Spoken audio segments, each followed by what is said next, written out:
24 আয়াত والمحصنات من النساء إلا ما ملكت أيمانكم كتاب الله عليكم وأحل لكم ما وراء ذلكم أن تبتغوا بأموالكم محصنين غير مسافحين فما استمتعتم به منهن فآتوهن أجورهن فريضة ولا جناح عليكم فيما تراضيتم به من بعد الفريضة إن الله كان عليما حكيما অনুবাদ আর নারীদের মধ্যে তোমাদের অধিকারভুক্ত দাসী ছাড়া সব সধবা তোমাদের জন্য নিষিদ্ধ তোমাদের জন্য এগুলো আল্লাহর বিধান উল্লেখিত নারীগণ ছাড়া অন্য নারীকে অর্থ ব্যয়ে বিয়ে করতে চাওয়া তোমাদের জন্য বৈধ করা হল অবৈধ যৌন সম্পর্কের জন্য নয় তাদের মধ্যে যাদেরকে তোমরা সম্ভোগ করেছ তাদের নির্ধারিত মাহর অর্পণ করবে তাদের মাহর নির্ধারণের পর কোনো বিষয়ে পরস্পর রাজি হলে তাতে তোমাদের কোনো দোষ নেই নিশ্চয়ই আল্লাহ সর্বজ্ঞ প্রজ্ঞাময় তাফসির 1 নং ফুটনোটের বিবরণ অধিকারভুক্ত দাসী বলতে ওই সমস্ত নারীদেরকে বুঝায় যারা কাফের ছিল মুসলিমগণ যুদ্ধে তাদের পুরুষদের পরাজিত করে তাদেরকে নিজেদের অধিকারে নিয়ে আসে তখন তাদেরকে মুসলিমদের জন্য বিয়ে ছাড়াই হালাল করা হয়েছে আবু সাইদ খুদরি রাদিয়াল্লাহু আনহু বলেন হুনাইনের যুদ্ধের দিন রাসূল সাল্লাল্লাহু আলাইহি ওয়াসাল্লাম একদল যোদ্ধাকে আওতাসের দিকে পাঠান তারা কাফেরদের উপর জয়ী হয়ে তাদের নারীদেরকে নিয়ে আসে কিন্তু এরা কাফের নারী হওয়ার কারণে মুসলিমগণ তাদেরকে হালাল মনে করছিল না তখন এই আয়াত নাজিল হয়ে জানিয়ে দেয়া হয় যে এরা তাদের জন্য হালাল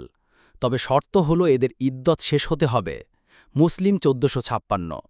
যুদ্ধবন্দিনী দাসীদের সাথে সঙ্গম করার ব্যাপারে কিছু নিয়মনীতি রয়েছে 1 অবশ্যই খেয়াল রাখতে হবে যে এটা শুধুমাত্র মুসলিম ও অমুসলিমদের মধ্যে যুদ্ধ হলেই হতে পারে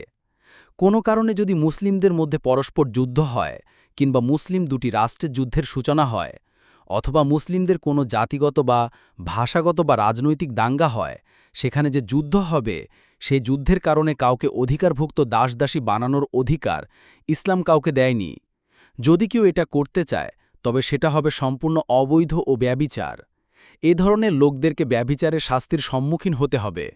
2 যে সমস্ত মেয়ে বন্দী হয় তাদেরকে ইসলামী আইন অনুযায়ী সরকারের হাতে সোপর্দ করে দিতে হবে সরকার চাইলে তাদেরকে বিনা শর্তে মুক্ত করে দিতে পারে মুক্তিপণ গ্রহণ করতে পারে শত্রুর হাতে যে সমস্ত মুসলিম বন্দী রয়েছে তাদের সাথে এদের বিনিময়ও করতে পারে এবং চাইলে তাদেরকে সৈনিকদের মাঝে বণ্টনও করে দিতে পারে তাই বন্দী করার সাথে সাথেই কোনো সৈনিক তাদের সাথে সঙ্গম করার অধিকার লাভ করে না তাছাড়া কোনো ক্রমেই যুদ্ধাবস্থায় এ অধিকার কারও থাকবে না যদি কেউ যুদ্ধাবস্থায় এ কাজ করে তবে তাকে শাস্তির সম্মুখীন হতে হবে 3 মেয়েটি গর্ভবতী নয় এতটুকু নিশ্চিত হওয়ার জন্য কমপক্ষে 1 মাসিক ঋতুস্রাব পর্যন্ত অপেক্ষা করতে হবে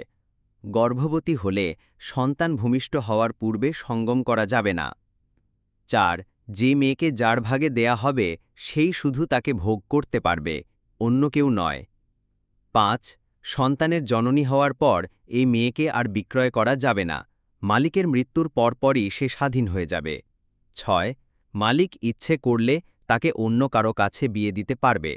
তখন তার খেদমত মালিকের হবে কিন্তু মালিক তার সাথে যৌন সম্পর্ক রাখতে পারবে না 7 কোনো সেনাপতি যদি নিছক সাময়িকভাবে তার সৈন্যদেরকে বন্দিনী মেয়েদের মাধ্যমে নিজেদের যৌন তৃষ্ণা মেটানোর অনুমতি দেয় তবে তা হবে সম্পূর্ণ অবৈধ কেননা এ কাজ ও ব্যভিচারের মধ্যে কোনো পার্থক্য নেই 2 নম্বর ফুটনোটের বিবরণ অধিকাংশ তাফসিরকারের মতে এই আয়াতে মহিলাদের মধ্যে যাদের সাথে সম্ভোগ হয়েছে তাদেরকে মাহার পরিশোধ করার নির্দেশ দেয়া হয়েছে এ হিসেবে এ আয়াত পূর্বোক্ত 21 নং আয়াতের মতোই আদওয়া উল বায়ান কোনো মুফাসসিরের মতে এখানে মুতা বিবাহের কথা বলা হয়েছে ইসলামের প্রাথমিক যুগে মুতা ও সাময়িক বিয়ের অনুমতি ছিল কিন্তু পরবর্তীতে অসংখ্য সহি হাদিসে এটাকে হারাম ঘোষণা করা হয় যেমন এক হাদিসে এসেছে আলী রাদিয়াল্লাহু আনহু বলেন রাসূলুল্লাহ সাল্লাল্লাহু আলাইহি ওয়াসাল্লাম খয়বর যুদ্ধের কালে মুতা বিয়ে ও গৃহপালিত গাধার গোস্ত হারাম করেছেন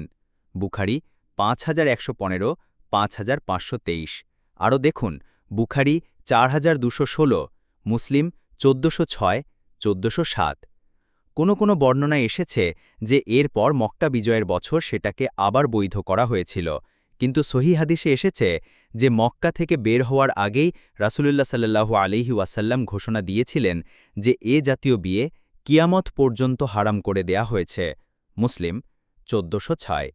এ হিসেবে মুতা বিবাহ প্রথমে খয়বর যুদ্ধে হারাম করা হয়, এরপর মক্কা বিজয়ের সময় হালাল করা হয়, অথবা কোনো সাহাবী রাসূলের অগোচরেই না জানা অবস্থায় সেটা করেন, কিন্তু মক্কা বিজয়ের বছর আওতাসের যুদ্ধের সময় 3 দিন কোনো সাহাবী সেটা করার পর সেটা চিরতরে কিয়ামত পর্যন্ত হারাম করে দেয়া হয়েছে। জাদুল মাআদ 3 নম্বর ফুকনোটের বিবরণ। ইবন আব্বাস রাদিয়াল্লাহু আনহুমা বলেন, মাহার নির্ধারণের পর কোনো বিষয়ে পরস্পর রাজি হওয়ার অর্থ হচ্ছে ধার্যকৃত পূর্ণ মাহার প্রদান করে স্ত্রীকে তার মাহারের ব্যাপারে পূর্ণ অধিকার প্রদান করা। তাবারি আল তাফসিরুস সাহি।